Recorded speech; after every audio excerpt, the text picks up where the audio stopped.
राजस्थान में छात्र संघ चुनाव की मांग सियासी घमासान बनती जा रही है। स्टूडेंट यूनियन की ओर से लगातार विरोध प्रदर्शन हो रहे हैं। आपके सामने दो तस्वीरें हम दिखाते हैं।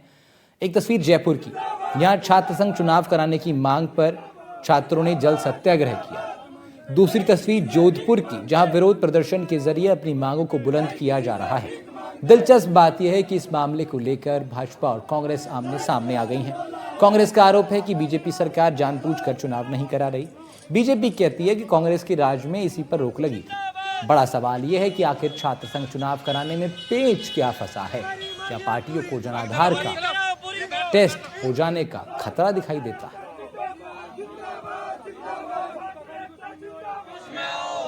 राजस्थान में 2 साल से छात्र संघ चुनाव नहीं हो रहे हैं और इस बार छात्र इसी बात को लेकर आंदोलनरत हैं, हल्ला बोल कर रहे हैं, अलग अलग तरीकों से अपनी मांग को लेकर विरोध प्रदर्शन कर रहे हैं, लेकिन कोई सॉल्यूशन नहीं हो रहा। फिलहाल सरकार इस दिशा में आगे बढ़ती हुई दिखाई नहीं दे रही है। 2 साल पहले जब अशोक गहलोत की सरकार थी, तब बहुत सारे कारणों की वजह से या फिर परिस्थितियां अनुकूल नहीं थी, एक बड़ा मेजर जो कारण बताया गया, चुनाव स्थगित करवाए गए। उसके बाद छात्र इकाई, छात्र राजनीति जो है एक तरीके से ठप है।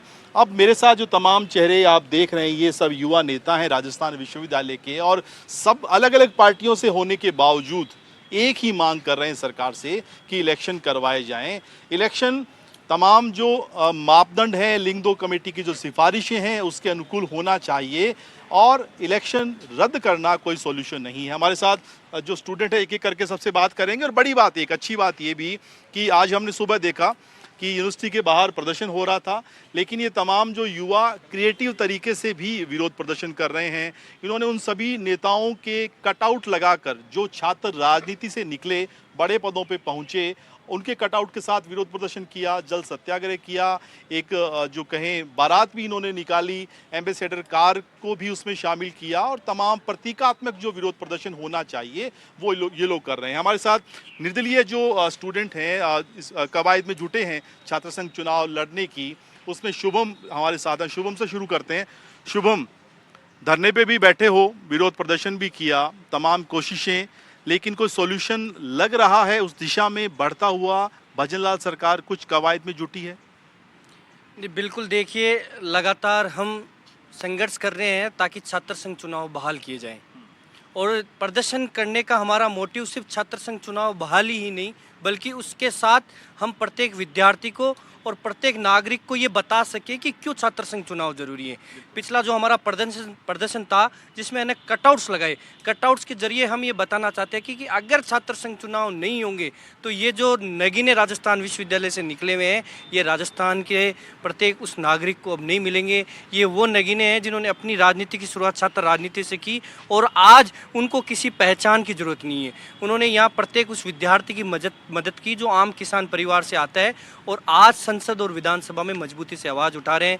तो छात्र संघ चुनाव की क्या महत्वता है, ये हम यहाँ के प्रत्येक विद्यार्थी को बता रहे हैं कि अगर छात्र संघ चुनाव नहीं होंगे तो यहाँ के आम विद्यार्थी को क्या क्या समस्याएं आएगी, उन समस्याओं को उठाने वाला यहाँ कोई बचेगा नहीं। बिल्कुल, हमारे साथ एक दूसरे स्टूडेंट देव भी हैं, और देव की तस्वीरें सबने देखी कि कैसे जो बंद पड़ा अध्यक्ष का कार्यालय है, वो आपने ताला तोड़ दिया। अब इस तरीके को लेकर बहस हो सकती है कि ये ठीक है या नहीं है, लेकिन आपके अंदर जो भावना है आपकी कि ये कार्यालय जहां छात्रों की समस्याओं का समाधान होना चाहिए, वो खुला रहना चाहिए।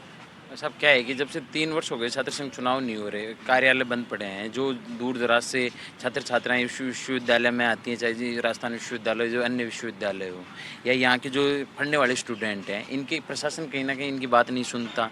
अब हमारी वीसी किसी से मिलना नहीं चाहती। ऐसी स्थिति में जो आम छात्र वो किसके पास जाए? अब इनके लिए कहीं ना कहीं कोई जगह थी जो छात्र संघ कार्यालय था। अब छात्र संघ कार्यालय बंद पड़ा है कि छात्र संघ चुनाव हो नहीं रहे, सरकारें सुन नहीं रही। तो मैंने एक संदेश देने का काम किया कि ये जो छात्र संघ कार्यालय, ये आम छात्रों की आवाज़ सुनने के लिए था, ये आवाज़ उठाने के लिए था, जिसकी दुर्दशा आज आपने सरकार ने ये दुर्दशा कर दी है। तो सरकार से निवेदन है कि इस छात्र संघ कार्यालय को खुलाओ, जिससे आम छात्र की समस्याएं सुनने के लिए यहाँ जो हमारा प्रतिनिधि छात्र संघ चुनाव होकर बैठने का काम करे, युवाओं की बात सुने, और जो भी समस्याएं प्रशासन क्रिएट करता है उसको सोल्व करने का काम करें। राजस्थान में मौजूदा सरकार भजनलाल शर्मा भाजपा के मुख्यमंत्री हैं, उन्हीं की सरकार, और छात्र जो इकाई है भाजपा की वो भी आंदोलन कर रही है। हालांकि ये अलग बात है कि वो आरोप प्रत्यारोप एनएसयूआई और अखिल भारतीय विद्यार्थी परिषद के बीच चल रहा है कि आपकी सरकार ने बंद किया, हम विरोध कर रहे हैं। तो ये सारी बातें एक तरफ हैं। अशोक गहलोत सरकार के समय बंद हुआ। हमारे साथ धर्मेंद्र शर्मा हैं, आप अखिल भारतीय विद्यार्थी परिषद से हैं और आपकी मौजूदा सरकार है, तो जिम्मेदारी तो आपकी सरकार पर है इसको फिर से बहाल करवाने की। पहली बात तो मैं आपको ये चीज़ स्पष्ट कर दूं कि हम किसी भाजपा के संगठन नहीं है। हमारी यात्रा 75 वर्षों से 77 वर्षों से निरंतर चलती आ रही है और आगे भी चलती रहेगी। संबंध तो हैं, वैचारिक रूप से तो साथ है ना। मिलती सरकार, हमारे विचार परिवार की सरकार है, तो उसमें हम ये कह सकते हैं हाँ हमारे विचार परिवारों से जुड़ी हुई सरकार है, लेकिन हम भाजपा का कोई संगठन नहीं है, ये मैं आपको स्पष्ट कर दूँ। दूसरा आपका सवाल ये है कि भाई छात्र संघ चुनाव को लेकर सरकार का क्या मत। सरकार का मत यही होना चाहिए कि छात्र संघ चुनाव हो, लोकतंत्र की पहली सीढ़ी बहाल हो, और जो कांग्रेस की जो कुशासन में जो गहलोत ने बंद किए थे वो चुनाव, उन चुनावों की बहाली करके जो लोकतंत्र को अधमरा कर दिया गया है, छात्र संघ को अधमरा कर दिया गया है, उसको वापस से प्राणदान दिया जाए और उस चुनाव को बहाल करके लोकतंत्र के प्रति आप संवेदनशील है ये परिचय भाजपा के द्वारा दिया जाए, ऐसा हमारी भाजपा सरकार से आग्रह है। बात हुई है सरकार में किसी स्तर पे? देखिए मैं तो एक आम कार्य करता हूँ, मैं जैसे कि मेरे पास विश्वविद्यालय का दायित्व है, तो मैं अभी उतना सक्षम नहीं हूँ कि मैं वहाँ जाके बात करूँ। बाकी सरकार का भी इसके प्रति मेरा ये मानना है कि सकारात्मक रुख है और छात्र संघ चुनाव होने चाहिए, चाहे वो कांग्रेस की सरकार हो, चाहे भाजपा की हो, और चाहे मैं एबीपी का कार्य करता हूँ इसलिए, या फिर चाहे एनएसयूआई का कोई कार्यकर्ता हो वो। तो लोकतंत्र, उसके लिए छात्र संघ चुनाव जरूरी है, लोकतंत्र की पहली सीढ़ी है, उसको तोड़ा नहीं जाना चाहिए, उसको बहाल किया जाना चाहिए। मोहित यादव एनएसयूआई से हैं, लोकतंत्र की पहली सीढ़ी है, लेकिन अशोक गहलोत ने जब कांग्रेस की सरकार थी तब बंद करवा दिया था। वजह जो बताई गई कि हार का डर है। जी, वजह जो उन्होंने दी वो ये दी कि न्यू एजुकेशन पॉलिसी को लागू करना है, प्रवेश प्रक्रिया, परीक्षा और परिणाम अभी जारी नहीं हुए हैं, तो वो सारी चीज़ें अब समय पे हो रही हैं। सरकार भी दूसरी है, एबीवीपी के साथी भी हमारे साथ बैठे हैं, निर्दलीय भी साथी। हम सबका ये कहना है कि राजनीति की पहली सीढ़ी है छात्र संघ चुनाव, ये होना चाहिए ताकि राजनीति में एक आम किसान परिवार से निकल के छात्र, आम आदमी अपना राजनीति में उज्जवल भविष्य बना सके। अशोक गहलोत का फैसला ठीक मानते हैं आप? नहीं, अशोक गहलोत जी का फैसला गलत है। उन्होंने खुद ने ये स्वीकार करा है, ट्वीट करके सोशल मीडिया के माध्यम से कहा है कि भाई मेरे से भूल होगी, प्रशासन ने जिस तरीके से मुझे गाइड करा मैंने उनका कहना माना। उन्होंने बाकायदा बीजेपी सरकार से कहा है कि भाई छात्र संघ चुनाव चालू करवाने चाहिए, राजनीति की पहली सीढ़ी है, और ये उन्होंने स्वीकार करा कि ये मेरे से भूल हुई, गलती हुई है।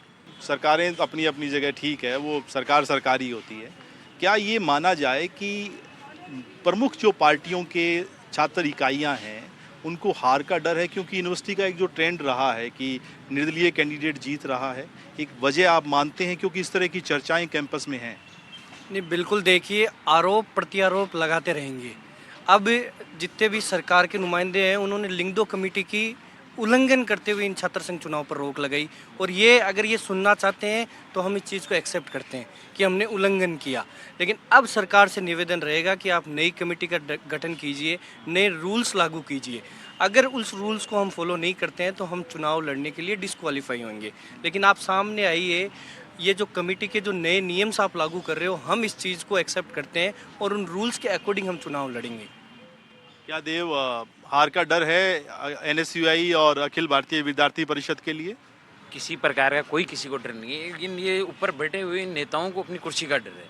हमारे जैसे युवा निकलेंगे तो इनको ये लगता है कि ये हमारी कहीं ना कहीं हमारे आने वाले बच्चों के लिए मुसीबत का काम करेंगे। हम कहीं ना कहीं उनकी जो जड़ें उन्होंने मजबूत बना रखी हैं उनको हिलाने का काम करेंगे, हम नया नेतृत्व लेके आएंगे, हम वहाँ राजनीति की दशा और दिशा बदलने का काम करें। जैसे हमारे से पहले जो पूर्व अध्यक्ष जो भी इस विश्वविद्यालय में छात्र संघ से निकले हुए हैं उन्होंने कहीं ना कहीं बड़े नेताओं की जगह हिलाने का काम किया और नई राजनीति चलाने गए। जो भी हमारे से भी ये डर लगता है इन नेताओं को ऊपर बैठे हुए कि ये हमारे जैसे कि भाई हमारे बेटों को कहाँ जगह मिलेगी जब हम ऐसे युवा आ जाएंगे। हमारे जैसे आपने देखा हमारे मंत्री हैं जो अभी सरकार में उच्च शिक्षा मंत्री, उनके बेटे गाड़ियां लेकर घूम रहे हैं, तो वो कहाँ हमारे जैसे युवा निकल जाएंगे तो उन जैसे युवाओं को कहाँ हम आने देंगे, क्योंकि वो तो पारिवारिक चीज़ें हो रही हैं कि उनका पिताजी उप मुख्यमंत्री हैं तो वो चीज़ें चल रही हैं। तो हमारे जैसे युवा आएंगे राजनीति में तो उनको कहीं ना कहीं ये डर है कि भाई हमारे बच्चों की भविष्य खराब नहीं हो। ये एक वजह है, क्योंकि हम अशोक गहलोत से लेकर हनुमान बेनीवाल या जो कहें मुकेश भाकर और तमाम चेहरे जो पिछले आपके निर्मल चौधरी जो थे, सब ऐसे लोग हैं जो छात्र इकाई से निकलकर एक अपनी उन्होंने पहचान बनाई है। ये डर लगता है आपको कि बड़े नेताओं के मन में है कि बेटों के लिए जगह नहीं बन पाएगी? बिल्कुल ये डर है। कोई भी बड़ा नेता जो यहाँ विश्वविद्यालय से निकला है, जो हमारे सीनियर हैं, पूर्व में यहाँ छात्र पदाधिकारी रहे हैं, छात्रों ने उनको चुन के आज इस लेवल पे उनको मौका मिल रखा है कि वो राजस्थान की सरकार, प्रदेश की सरकार को देश की सबसे बड़ी पंचायत में नेतृत्व कर रहे हैं। इस विश्वविद्यालय के बेस के ऊपर किसी ने मजबूती से हमारे स्टैंड नहीं लिया। हम सब संगठन के लोगों के पास गए हैं, बीजेपी के गए हैं, कांग्रेस गए हैं, निर्दलीय के पास गए हैं, किसी ने कोई स्टैंड नहीं लिया। तो एक डर हो सकता है। साथ में मैं लिंगदो कमेटी के लिए एक चीज़ कहना चाहूँगा। 2010 में लिंगदो कमेटी आई, मैंने 2024 में आरटीआई लगाई। आज तक इस विश्वविद्यालय में एक छात्र नेता को किसी भी प्रकार का ना नोटिस दिया गया है, ना उस पर कोई कार्रवाई की जाए।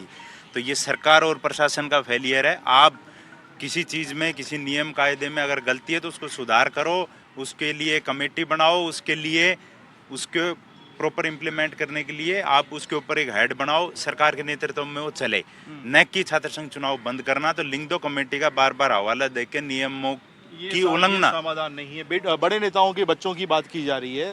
भजनलाल शर्मा तो बहुत साधारण परिवार से हैं, किसान परिवार से आते हैं, उनके बच्चे राजनीति में नहीं हैं। जब सूबे का मुखिया इतना संवेदनशील हो और किसान साधारण परिवार से आता हो, तो आप सब जब लोग बिल्कुल साधारण परिवारों से आने वाले स्टूडेंट हैं, उनकी दिशा में आपको लगता है कि फैसला करेंगे वो? देखिए, चाहे सरकार भजनलाल जी की हो, चाहे बीजेपी की हो, अखिल भारतीय विद्यार्थी परिषद शुरू से ही इस चीज़ की वकालत करती आई है और इस चीज़ के पक्ष में है कि छात्र संघ चुनाव हो। और हमने एक विरोध प्रदर्शन हम कर चुके हैं और आगे भी हमको करने पड़े हम करेंगे, लेकिन छात्र संघ की बहाली तक हम नहीं रुकेंगे। अखिल भारतीय विद्यार्थी परिषद का लास्ट अध्यक्ष कब बना था? अखिल भारतीय विद्यार्थी परिषद का लास्ट अध्यक्ष बने अभी बहुत टाइम हो कितने चुका, साल हो गए? लगभग 6-7-12 साल हो गए। तो ये सोचा आपने कि ये कहाँ चूक हो रही है?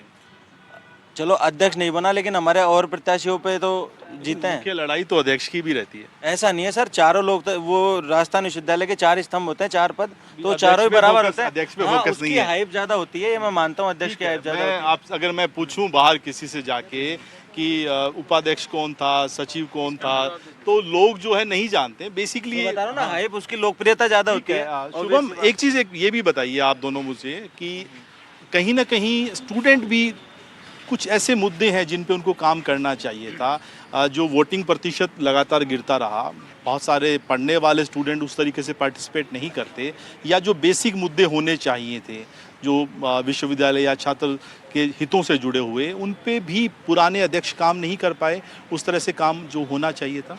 बिल्कुल, देखिए सर, मैं खुद कॉमर्स कॉलेज का विद्यार्थी रहा हूँ, तो जो सबसे बड़ी समस्या मैंने फेस की कि हमारे कॉलेज में हमसे ही हमारे बैग के पैसे लिए जाते थे, और जो पैसा लिया जाता था वो 10 रुपये लिया जाता था। तो बड़े नेताओं को या ऐसा लगा कि ये कोई नॉमिनल अमाउंट है, इस पर किसी ने ध्यान नहीं दिया। लेकिन जब हमने इसको कैलकुलेट किया तो 1,12,00,000 रुपये विश्वविद्यालय में प्रत्येक विद्यार्थी से सिर्फ और मोबाइल और बैग जमा करने के नाम पर यहाँ घोटाला चल रहा था। इसकी तय जड़ तक हम जब गए तब हमने देखा कि एडमिशन टाइम में विद्यार्थी से ये पैसे ऑलरेडी ले चुके हैं। कौन ले रहा था पैसे? ये जो यहाँ का प्रशासन है, कॉलेजों का प्रशासन है, ये अवैध रूप से अगर कोई बच्चा नहीं दे रहा था तो उसको धमका रहे थे कि पैसे देने पड़ेंगे आप लोगों को। तो हमने जाके ये उनको एडमिशन का फॉर्म दिखाया कि आपने ये फ़ीस ऑलरेडी ले चुके हो, तो आप ये फ़ीस वापस क्यों चार्ज कर रहे हो, इसको फ्री में जमा करो। तो उन्होंने कहा हम नहीं करेंगे। तो हम लोगों ने 4 महीने तक मोबाइल और बैग फ्री में जमा किए। इनको पता चला कि प्रत्येक विद्यार्थी जागरूक हो चुका है, उसको पता चल गया कि ये पैसे ये हमसे गलत ले रहे हैं, और उनसे जब पूछने लगा कि ये पैसे क्यों ले रहे हो, तो रात को 8 बजे 4 महीने के बाद वाइस चांसलर को एक नोटिस निकालना पड़ा कि आज से 25,000 स्टूडेंट्स के मोबाइल और बैग फ्री में जमा होंगे। तो ये एक बड़ी सौगात यहाँ के आम विद्यार्थी के लिए थी। ये 10 रुपये इन लोगों के लिए कोई बड़ा अमाउंट नहीं है, लेकिन जो आम किसान परिवार से सिटी बस में ट्रेवल करके जब कॉलेज पहुँचता है, उससे पूछिए कि ये कितना बड़ा अमाउंट है। तो हम लोगों ने उन मुद्दों की लड़ाई लड़ी है जो एक आम विद्यार्थी से जुड़े हुए हैं। क्या जो आप बोलना चाहें, क्या डर किस बात का है सरकार को, क्यों नहीं सरकार इलेक्शन करवा? सरकार को डर इस बात का है कि कल को अगर नए नेता उभरेंगे तो क्या है कि जो अभी पीढ़ी दर पीढ़ी बुजुर्ग नेता जो आ रहे हैं ना, वो उनको घर बैठना पड़ेगा। लेकिन इससे कब तक बचेगी सरकार? इलेक्शन तो करवाने पड़ेंगे। सरकार तब तक बचेगी, वो प्रयास कर रही है, लेकिन प्रदेश का युवा लामबंद है। ये थोड़े समय तक बचेगी, लेकिन वो कोशिश कर रही है कि थोड़ी बचने के लिए, लेकिन बचेगी नहीं, ये तो कंफर्म है। क्या डर है सरकार को, चाहे कांग्रेस हो भाजपा, इलेक्शन नहीं हो पा रहे? डर तो यही है कि पिछली सरकारें हो चाहे अभी की सरकारें हैं, बंद करने और इसमें चालू नहीं करने का रीज़न तो यही है कि जो भी नेता, बड़े नेता है, वो अपने परिवारवाद को ही बढ़ावा दे रहे हैं। उनको ये डर है कि ये अपने जो भी बेटा है, बेटी है, वो अगर छात्र संघ चुनाव अगर नहीं हो रहे हैं तो उनको ही मौका मिलता रहेगा। ये सबसे परिवारवाद वाली जो समस्या है बड़ी पार्टियों में, नेताओं में, सब में, ये सबसे बड़ा डर उनको है।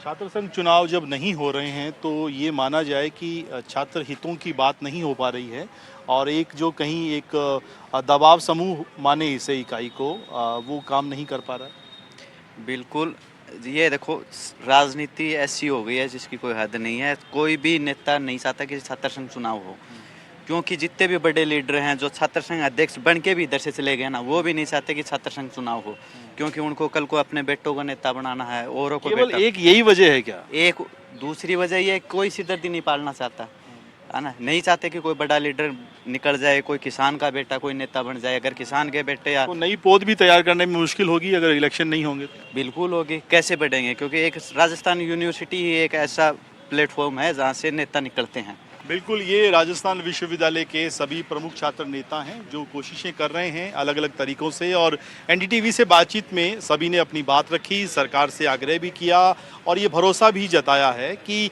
विश्वविद्यालय के चुनावों से राजस्थान में नेताओं के निकलने की पुरानी परंपरा रही है। बड़े नेता, बड़े नामचीन चेहरे निकले हैं जिन्होंने राजनीति के जरिए देश और प्रदेश में अपना एक मकाम बनाया, पहचान बनाई। अब उस दिशा को, जो लेगेसी है, उसको कैरी किया जाना चाहिए, उसे बंद करना कोई समाधान नहीं है। ये अलग बात है कि बहुत सारी परेशानियां, दिक्कतें सरकार को हुई, मापदंडों पे इलेक्शन नहीं हो पाए, वो सरकार की और विश्वविद्यालय प्रशासन की जिम्मेदारी है। ये अलग बात है कि तमाम चेहरे इस बात का भरोसा दिला रहे हैं कि अगर इलेक्शन होता है तो फिर वो कोशिश करेंगे कि तय मापदंड के अनुरूप ही वो चुनाव प्रचार करें। एनडीटीवी में कैमरामैन सुशील के साथ सुशांत पारिक, एनडीटीवी जयपुर।